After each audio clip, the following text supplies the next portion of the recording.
மிகப்பெரிய பாலைவனமான சஹாரா பாலைவனம் என்று சொன்னதும் நம் கண்முன்னே விரிவது அடர்ந்து விரிந்த மணல் திட்டுகளும் சுட்டெரிக்கும் வெயிலும் தான். ஆனால் அதே சஹாரா பாலைவனம் சுமார் 10,000 ஆண்டுகளுக்கு முன்னர் பச்சை பசேல் என பசுமையாக இருந்தது. இதற்காக சுமார் 10,000 வருடங்களுக்கு முன்னர் செல்ல வேண்டியிருக்கிறது.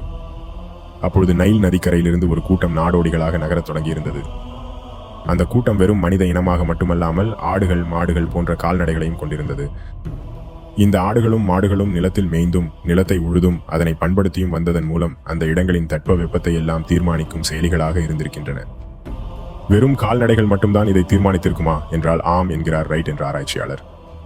கால்நடைகளால் அதிகமாக மேய்ச்சலுக்கு உட்பட்ட இந்த நிலங்களும் சூரிய ஒளியை உள்வாங்காமல் எதிரொலித்து மீண்டும் வளிமண்டலத்துக்கே அனுப்ப வளிமண்டலம் ஒரு கட்டத்தில் மிகுந்த வெப்பமாகி போனது.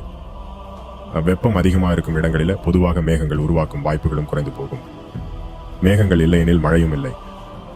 இப்படி மழையே இல்லாத சஹாரா நிலம் நாளடைவில் பாலைவனமாக மாறிவிட்டது.